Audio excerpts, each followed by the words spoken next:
Hello everyone. In lecture, I'll be giving you some key points on the lesson A Fable for Tomorrow. So this particular lesson is the opening chapter of Rachel Carson's book Silent Spring. Silent Spring was published in 1962. It is a book she wrote to talk to the readers about the indiscriminate use of pesticides like DDT. ഇപ്പോൾ indiscriminate എന്ന് പറയുമ്പോൾ വേണ്ടുന്നതിനും വേണ്ടാത്തതിനും ഒക്കെ അതായത് ഒരു മിതമായ രീതിയിലല്ലാതെ pesticides ഉപയോഗിക്കുമ്പോൾ ഉണ്ടാവുന്ന ഭവിഷ്യത്തുകളെ കുറിച്ച് സംസാരിക്കാനായി എഴുതിയ പുസ്തകമാണ്. And the opening chapter is titled A Fable for Tomorrow.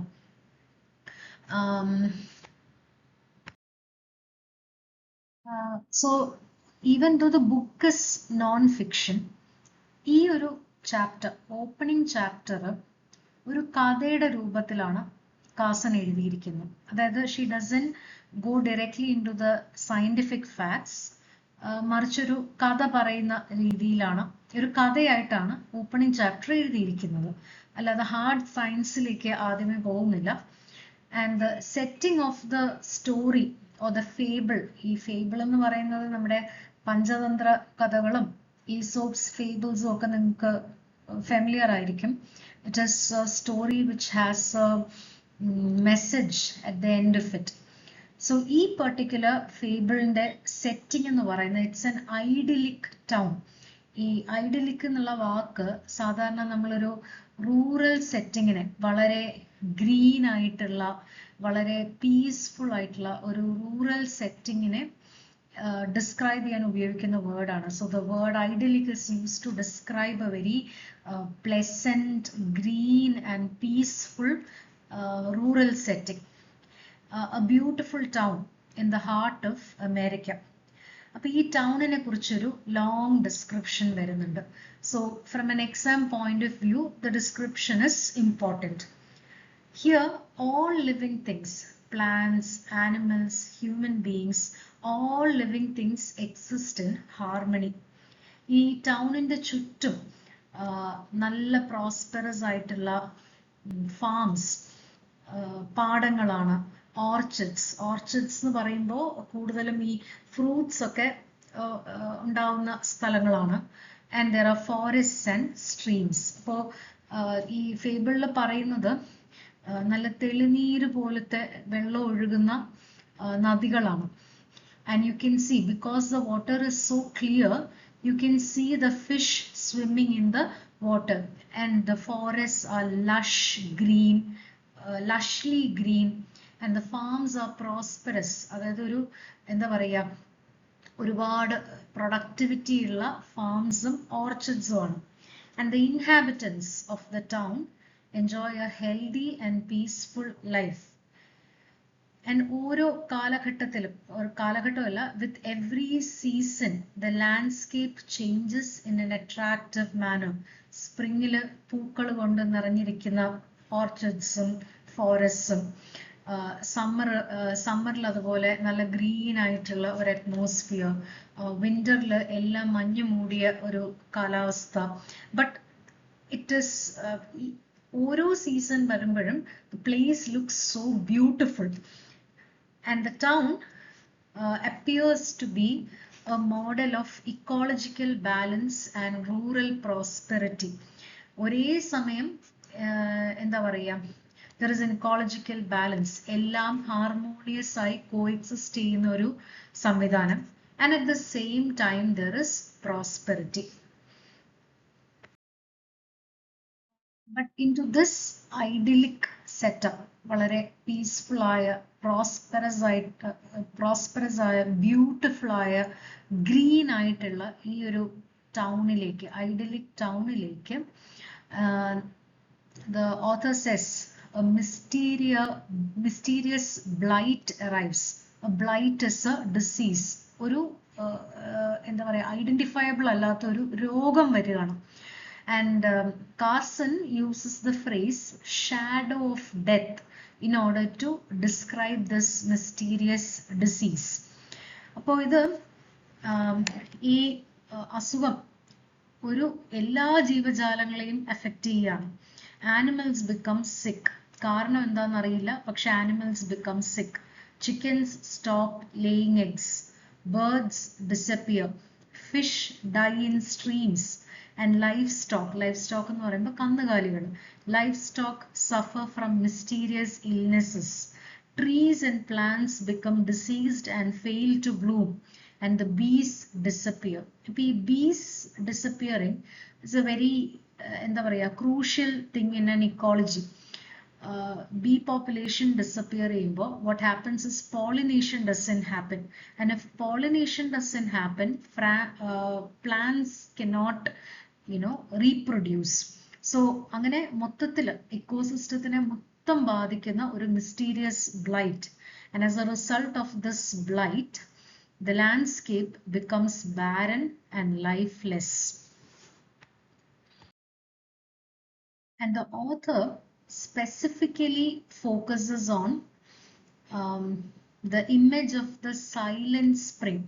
So I don't know if you have ever seen this, but in olden day cartoons, ഈ വിന്റർ മഞ്ഞ് മൂടിക്കിടക്കുന്നതിൽ നിന്ന് സ്പ്രിംഗ് വരുമ്പോൾ അതിൻ്റെ ഇമേജ് ഒരു spring, the heralding of spring or the coming of spring is usually shown by the sprouting of a sapling. ഒരു സീഡിൽ നിന്ന്, ഹൈബർനേഷനിൽ കിടന്ന സീഡ്സിൽ നിന്ന് പുതിയ നാമ്പ് പൊട്ടിമുളയ്ക്കുന്നത്, കിളികളുടെ സൗണ്ട്, കളകളാരവം, ഇതൊക്കെയാണ് സ്പ്രിങ്ങിനെ ഡിനോട്ട് ചെയ്യാൻ യൂഷ്വലി ഉണ്ടാവുന്ന images.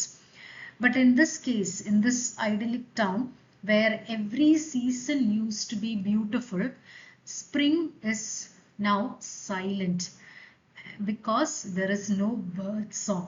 The arrival of spring without bird song, and the silence becomes a powerful symbol of environmental destruction, death and desolation. The initial description of this silent spring focuses on other living things, like how animals died, fish die, plants become affected, and there is no mention of humans. But at a later stage, the environmental crisis also affects humans. കാരണം എന്താണെന്ന് ഡോക്ടർമാർക്ക് identify ചെയ്യാൻ പറ്റാത്ത, treatment കൊടുത്തിട്ടും നേരെയാവാത്ത ഒരു strange illness, a strange illness that the doctors cannot identify or treat, and it affects everyone, like കുഞ്ഞുങ്ങളെയും മുതിർന്നവരെയും പ്രായമായവരെയും എല്ലാം ഈ ഇൽനെസ് ബാധിക്കുകയാണ്. അപ്പൊ ഈ ഒരു point, this point becomes crucial to highlight two important aspects of Rachel Carson's book.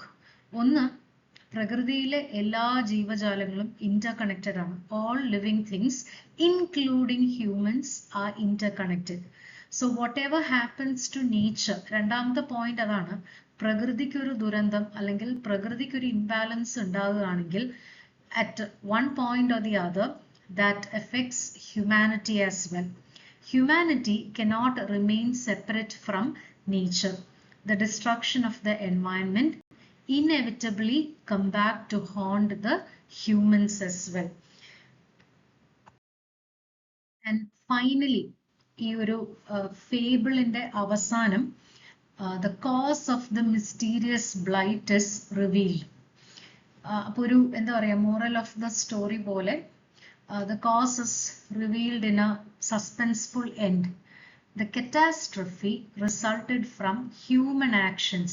പ്രകൃതി ദുരന്തം അല്ല, unpredictable natural disaster അല്ല, മറിച്ച് it was a catastrophe, a disaster which resulted from human actions.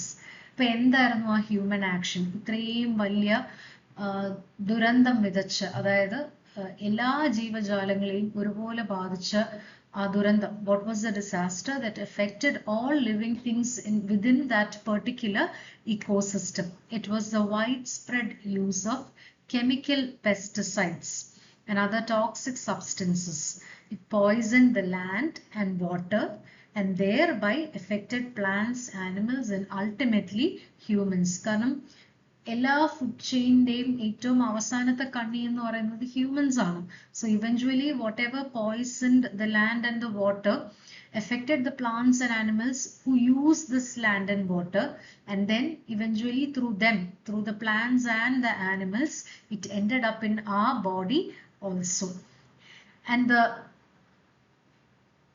final aspect that Rachel Carson highlights is the fact that the destruction was not accidental. അറിയാതെ സംഭവിച്ചല്ലേ. ഇപ്പോൾ Chernobyl nuclear ദുരന്തം പോലെ ഇത് അറിയാതെ സംഭവിച്ചല്ല. It was the result of humanity's attempt to control nature without understanding the ecological consequences. നമ്മളുടെ ഒരു hubris spelling is HUBRIS. This hubris that we can control anything. പ്രകൃതിയെ നമ്മുടെ വരുതിയിലാക്കാം എന്നുള്ള ഓവർ കോൺഫിഡൻസ്. ആ ഓവർ കോൺഫിഡൻസിൽ കൃത്യമായ പഠനം നടത്താതെ without understanding the ecological consequences, we try to control nature. എങ്ങനെയാണ്? ഇപ്പോൾ സീസണൽ വേരിയേഷൻ അനുസരിച്ചാണ് ക്രോപ്പ് ഈൽഡ് ഉണ്ടാവുന്നത്. ഇപ്പോൾ ഒരു സീസണിൽ പല ക്രോപ്സും there will be a particular season in which they yield produce. പക്ഷെ നമ്മൾ പ്രോഫിറ്റ് ഓറിയന്റഡ് ആയി ഫാമിംഗ് തുടങ്ങിയപ്പോൾ when we started farming with a business mind where profit was the ultimate goal, നമുക്ക് ഈ സീസൺ മാറുന്നത് വെയിറ്റ് ചെയ്ത് നിൽക്കാനുള്ളൊരു അക്ഷമം. So what did we do? We started using pesticides and chemical fertilizers to increase the yield, and this particular attempt to control nature resulted in the silent spring, the devastating, mysterious blight that affected plants, animals, and eventually humans. And that is how the opening chapter of Silent Spring, titled A Fable for Tomorrow, ends. ഇപ്പം നിങ്ങൾ title ശ്രദ്ധിക്കുകയാണെങ്കിൽ നടന്ന കഥയേക്കാൾ നാളേക്കുള്ള കഥയാണ് A Fable for Tomorrow. ഇപ്പോൾ fable എന്താണെന്ന് I had already explained what a fable is. It is a story with a message. And this is not a story. സാധാരണഗതിയിൽ cautionary tail പറയുമ്പോൾ ഇങ്ങനെ പണ്ട് ഇങ്ങനെ ഒരാൾക്ക് സംഭവിച്ചിട്ടുണ്ട്, അതുകൊണ്ട് നമ്മൾ ചെയ്യാൻ പാടില്ല, ഗ്രീഡ് ഉണ്ടെങ്കിൽ ഇറ്റ് ലീഡ്സ് ടു ഡൗൺഫോൾ എന്നൊക്കെ നടന്ന കഥകളെ ബേസ് ചെയ്ത് നമുക്ക് വാർണിംഗ് തരികയാണ്. പക്ഷെ ഇവിടെ ഒരു പ്രഡിക്ഷൻ പോലെയാണ്. The fable is for tomorrow, like a prediction. So that is the crux of Rachel Carson's A Fable for Tomorrow.